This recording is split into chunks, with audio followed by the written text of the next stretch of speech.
Hello friends, Suraj Kumar online classes में आपका स्वागत है। तो लास्ट वीडियो में हम लोगों ने संख्या पद्धति यानी नंबर सिस्टम के अंतर्गत अंक, संख्यांक और प्राकृतिक संख्या के बारे में पढ़ा था। आज हम लोग पूर्ण संख्याओं के बारे में पढ़ेंगे कि आखिर पूर्ण संख्याएं क्या होती है। तो आइए देखते हैं कि पूर्ण संख्याएं क्या होती है। तो हम लोगों ने पढ़ा था कि 1, 2, 3, 4, 5, 6 ये इसका क्या अनंत तक, मतलब इसका कोई अंत नहीं है। ये जो संख्याएं थी, ये जो संख्याओं का क्या था, समुच्चय था, संग्रह था। इसको क्या कहते हैं हम लोगों ने, प्राकृतिक संख्याओं का समुच्चय, प्राकृतिक या प्राकृत संख्याओं का क्या समुच्चय यानी संग्रह, या कहें सम, जो कहें।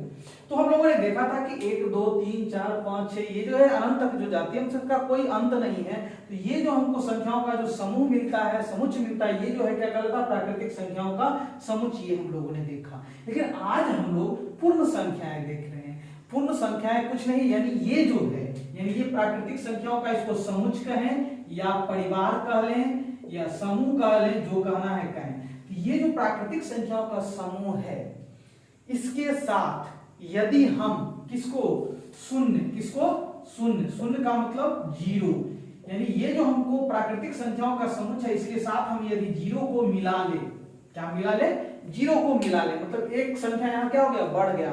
तो अब जो ये नया संख्याओं का जो परिवार मिला, यही हमारा क्या कहलाता है, पूर्ण संख्याओं का परिवार कहलाता है। या ये कहिए कि ये पूर्ण संख्याओं का समुच्चय है, संग्रह है, समूह है।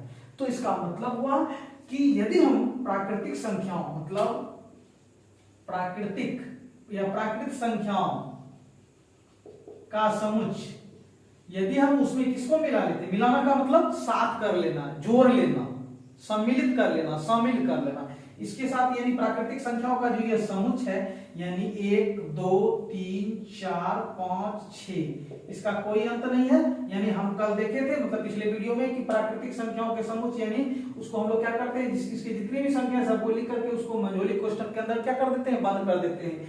इसमें प्राकृतिक संख्याओं के साथ किसको मिला रहे हैं, जीरो को मिला रहे हैं। किसको मिला रहे हैं, जीरो को मिलाने का मतलब जीरो को शामिल कर लेना, यानी इसके साथ क्या मिला रहे हैं, जीरो।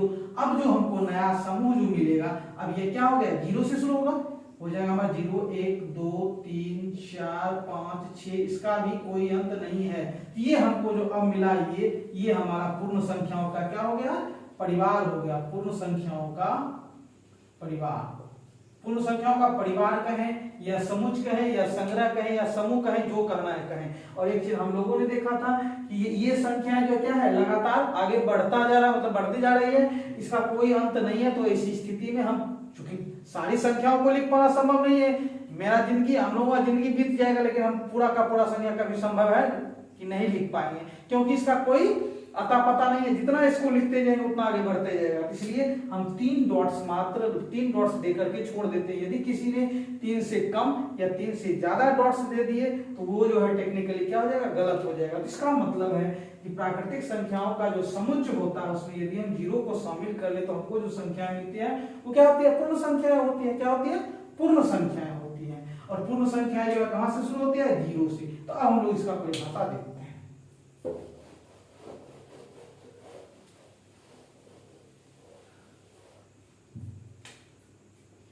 प्राकृतिक संख्याओं के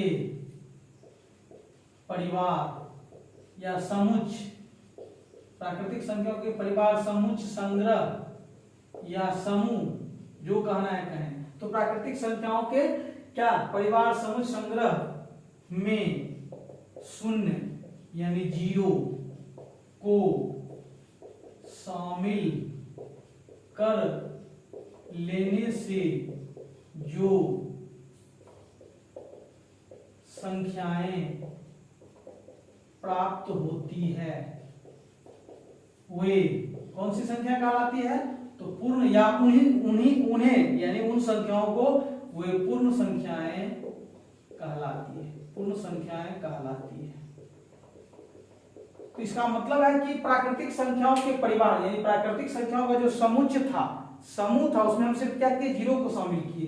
तो प्राकृतिक संख्याओं के परिवार समूह संग्रह समूह में शून्य को शामिल कर लेने पर, मिला लेने पर, साथ कर लेने पर, यानी ये प्राकृतिक संख्याओं का समूह कहा। जीरो को भाई तुम भी मेरे साथ आ जाओ, हम एक नया संख्या बना लेते हैं। कौन सी संख्या बना लेते हैं? पूर्ण संख्या बना लेती है, तो बना लेते हैं। तो को शामिल कर लेने से जो संख्या प्राप्त होती है वो पूर्ण संख्याएं कहलाती है। मतलब वही सभी संख्याएं जो है क्या कहलाती है? पूर्ण संख्याएं कहलाती है।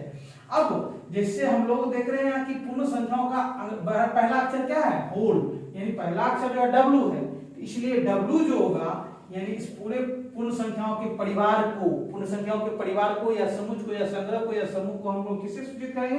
डब्ल्यू से। तो यहां लिखेंगे कि पूर्ण संख्याओं के समुच्चय को W से सूचित किया जाता है, सूचित किया जाता है। यानी इसका मतलब हुआ कि W का मतलब हुआ कि सभी, मतलब इसमें W का मतलब जो ही लिखे इसका मतलब एक भी पूर्ण संख्या नहीं छूटना चाहिए। सभी पूर्ण संख्याओं का समुच्चय या कहिए या संग्रह कहिए या परिवार, मतलब पूर्ण संख्या कहां से शुरू होते हैं? 0 1 2 3 4 5 6 7, इसका कोई अंत नहीं है। तो हमारा ये पूर्ण संख्याओं का क्या मिला?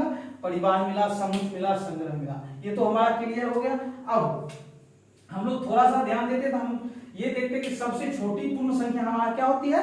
0, शून्य, यानी सबसे छोटी पूर्ण संख्या क्या है हमारा? 0।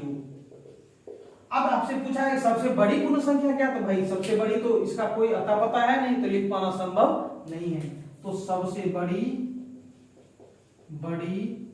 पूर्ण संख्या तो कहेंगे कि ये संभव, लिख पाना संभव नहीं है, क्योंकि इसका और है पता, छोर पता, और छोर का मतलब हुआ एक एंड जो है वो पता है कि कहां से शुरू हुआ, लेकिन दूसरा वो कहां खत्म हो रहा वो पता नहीं है।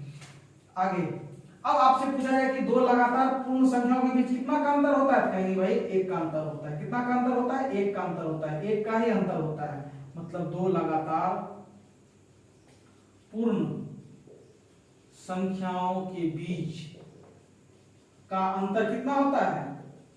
एक होता है, एक होता है।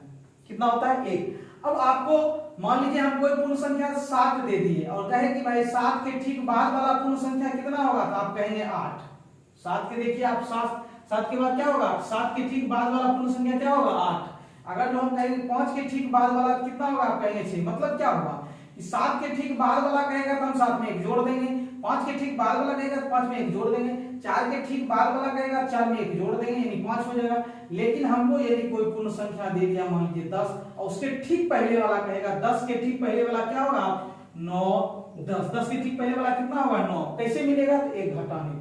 मतलब 10 में से हम 1 घटाएंगे इसके ठीक पहले वाला, और 5 में 1 घटाएंगे तो 4 यानी इसके ठीक पहले वाला, 11 में 1 घटाएंगे तो 10 इसके ठीक पहले वाला। मतलब यदि ठीक पहले वाला कहेगा तो 1 घटा देंगे, ठीक बाद वाला कहेगा तो 1 जोड़ देंगे। ये हमारा है पूर्ण संख्याओं का। आगे देखते हैं।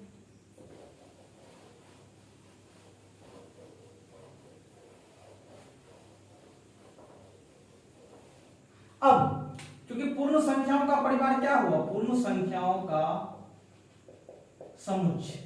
एक तरफ पूर्ण संख्याओं का समुच्चय लेते हैं, यानी ये जो पूर्ण संख्याओं का समुच्चय होगा क्या होगा? 0 1 2 3 4 5 6, इसका कोई अंत नहीं है। उसके बाद इसी के साथ हम यदि प्राकृतिक संख्याओं का समुच्चय लेते हैं, मतलब परिवार संख्याओं का समुच्चय, तो प्राकृतिक संख्याओं का समुच्चय जो है कहां से? 1 2 3 4 5 6 7 8।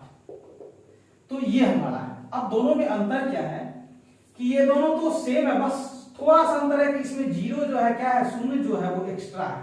क्या है? शून्य एक्स्ट्रा है। क्या है? शून्य एक्स्ट्रा है। यदि हम इसमें से एक्स्ट्रा को काट दें, मतलब एक्स्ट्रा को निकाल दें, मतलब इसमें से पूर्ण संख्याओं में से एक्स्ट्रा को निकाल दें। पूर्ण संख्याओं का मतलब क्या हुआ? इसके समुच्चय को हम लोग क्या सूचित करते हैं? तो W से। किससे? W से। तो W में से मतलब पूर्ण संख्याओं के परिवार में से, कहने का मतलब पूर्ण संख्याओं का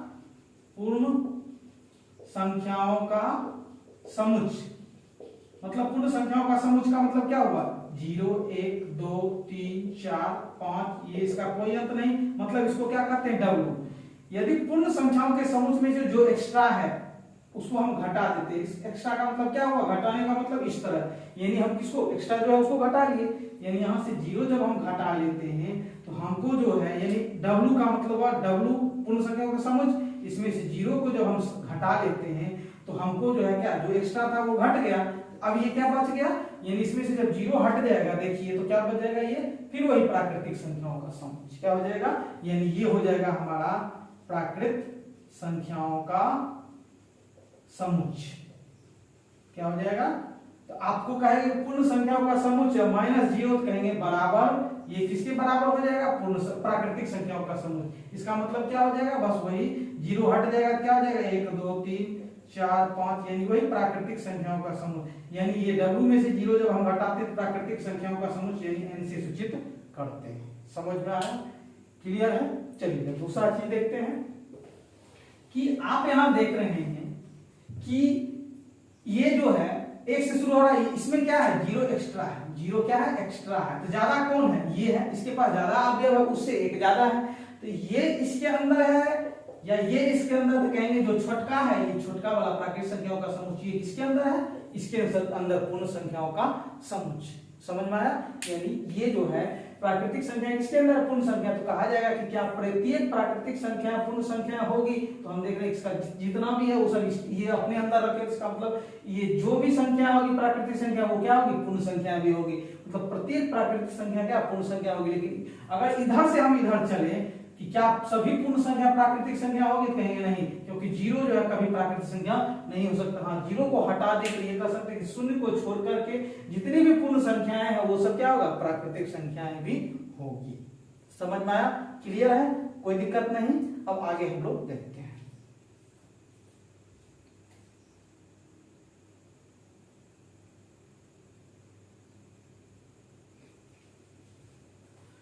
तो आज हम लोगों ने पूर्ण संख्याओं के बारे में अच्छी तरह पढ़े, मतलब पूर्ण संख्याएं क्या होती है, और हम लोगों ने पूर्ण संख्याओं और प्राकृतिक संख्याओं के बीच अंतर भी पढ़ा।